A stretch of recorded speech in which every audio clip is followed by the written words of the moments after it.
मित्रों नमस्कार।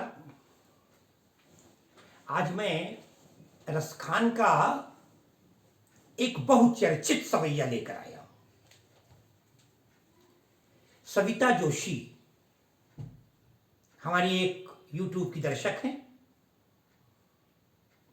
उन्होंने बहुत दिन पहले इस सवैया की व्याख्या चाहिए थी। इसके अतिरिक्त मैं 3-4 लोगों का आभारी हूं, विशेष रूप से अनिरुद्ध यादव, राजीव रंजन और भास्कर कर्णवाल ये लोग हमारे नियमित दर्शक, श्रोता और प्रशंसक हैं। मैं हृदय से इनका आभार व्यक्त करता हूं। आइए आज भक्तिकाल की उस धारा में चल रहे हैं जो कृष्ण भक्ति शाखा के नाम से प्रसिद्ध है और एक इस्लाम धर्म का अनुयायी कृष्ण के रूप पर, कृष्ण की भक्ति में, कृष्ण के प्रति जो समर्पण दिखाता है। यद्यपि मैंने रसखान के कई सवैये की व्याख्या की है, आज रसखान का वो सवैया जिसमें वे अपने भावी जन्म में भी भगवान से प्रार्थना करते हैं कि हे भगवान, मैं अगले जन्म में भी आपका ही बनूं, आपकी भक्ति तन में, मन में, रोम रोम में बसी रहे। जो वास्तव में भगवान के भक्त होते हैं वो निश्चित रूप से भगवान से सारे जन्मों में, बाली ने मरते समय कहा था, अब नाथ करी करुणा विलोकहु, देहु जो बर मांगहूं। अरे जेहि जोन जन्मो, जिस योनि में जन्म लूं, यही रसखान कह रहे हैं, जेहि जोन जन्मो कर्म बस तह राम पद अनुराग हो। ये है, यूं तो जन्म जन्म मुनि जतन कराही, अंत राम कही आवत नहीं। राम कहने मुश्किल होता है, भगवान का नाम सब नहीं ले सकते, क्योंकि जाकर नाम मरत मुख आवा, अधमो मुक्ति हो श्रुति गावा। जिसका नाम मरते समय भी मुंह से निकल जाए वो अधम भी है, तो उसको मोक्ष की प्राप्ति हो जाती है। रसखान आज भगवान कृष्ण से कह रहे हैं। क्या कह रहे हैं? मानुष हो तो वही रसखान, बसों ब्रज गोकुल गांव के ग्वारन। और जो पशु हो तो कहा बस मेरो, चरो नित नंद की धेनु मझारन। अरे पाहन हो तो वही गिरि को, जो धर्यो कर छत्र पुरंदर कारण। और जो खग हो तो बसेरो करो, मिली कालिंदी कुल कदम्ब की डारन। 4 चरण हैं और इन 4 चरणों में मनुष्य, पशु, पक्षी और पर्वत या पत्थर, चराचर कह सकते हैं शब्द एक। चराचर, चराचर का अर्थ होता है चर धन अचर, अर्थात जड़ और चेतन। रसखान ने दोनों भावनाएं, संभावनाएं व्यक्त कर दी।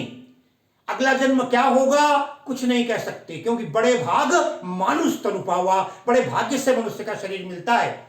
रसखान कहते हैं अगर मेरे भाग्य अच्छे हों तो और मुझे मनुष्य बना दें भगवान, मानुष हो। अगर मैं मनुष्य बनूं, आदमी बनूं, स्त्री बनूं, बट कुछ भी बनूं, मनुष्य हूं, मानुष हो तो वही रसखान, तो वही मनुष्य बनूं। कौन सा मनुष्य?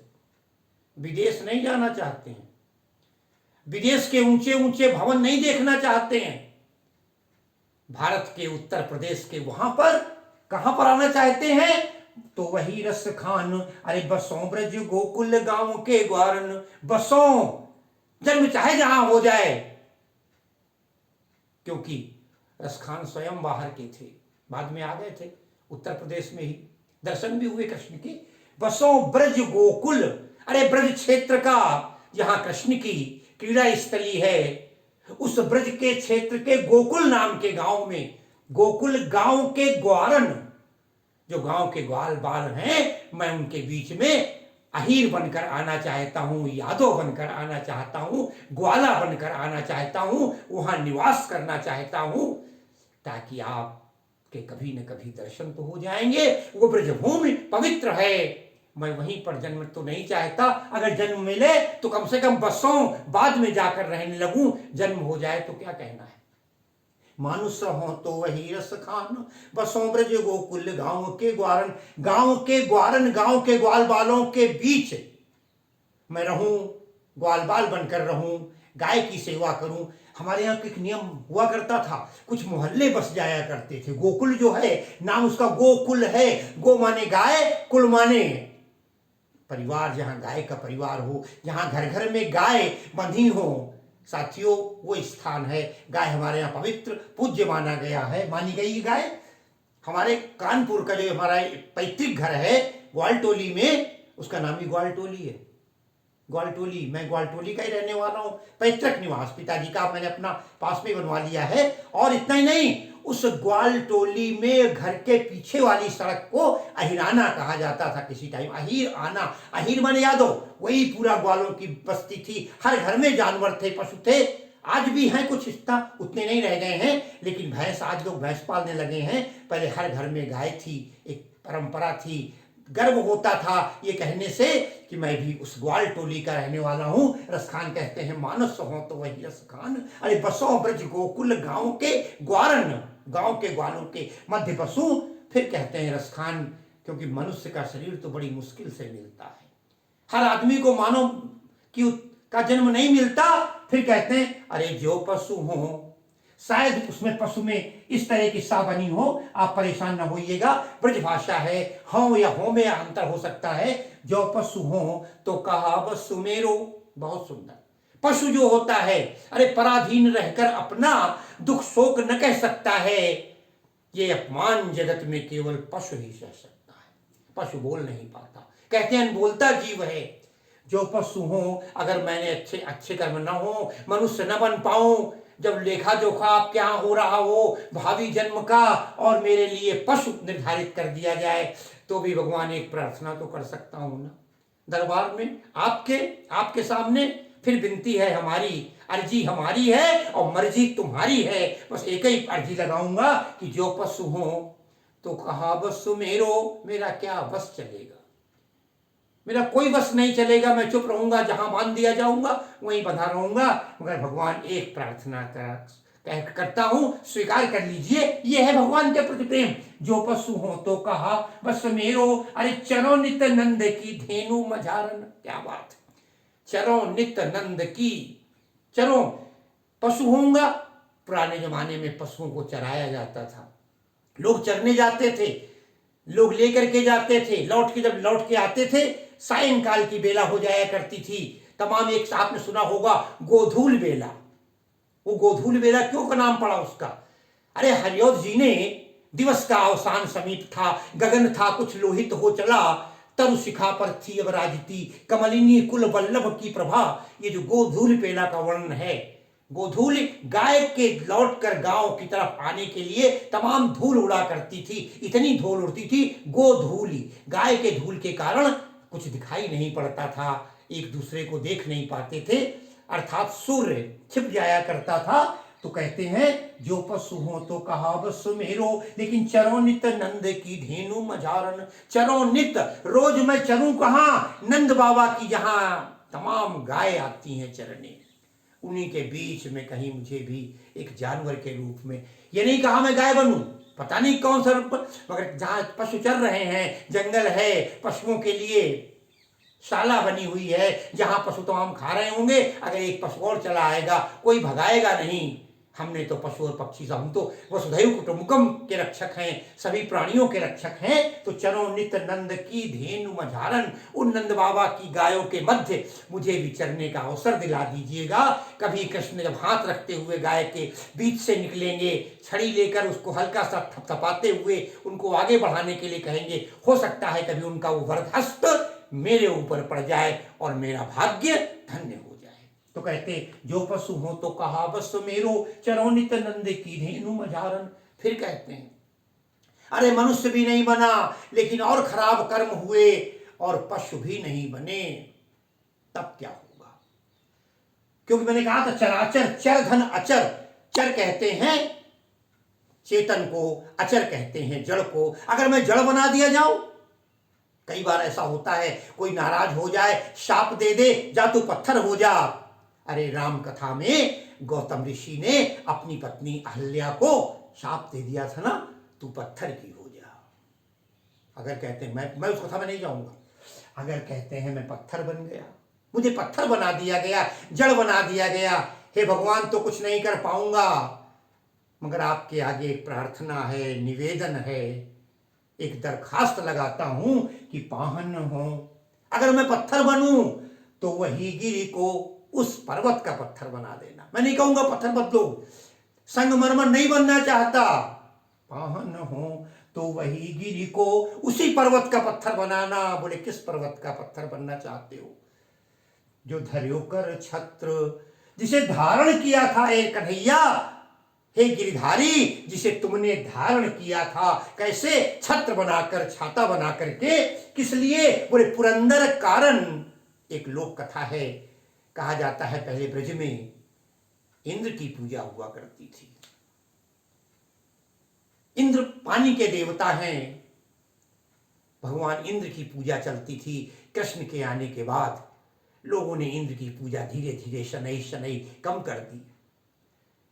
इंद्र कुपित हो गए और इंद्र ने धमकी दी, अगर तुम कृष्ण की पूजा बंद नहीं करोगी, हमारी पूजा प्रारंभ नहीं करोगी, तो मैं अपने अधिकार क्षेत्र का दुरुपयोग करते हुए तुम्हें नाना प्रकार के कष्ट दूंगा। मगर गोपिकाओं ने एक नहीं मानी, वो कन्हैया की ही पूजा करती रही। श्री कृष्ण गोविंद हरे मुरारे, हे नाथ नारायण वासुदेवा, कृष्णम वंदे जगत गुरुम।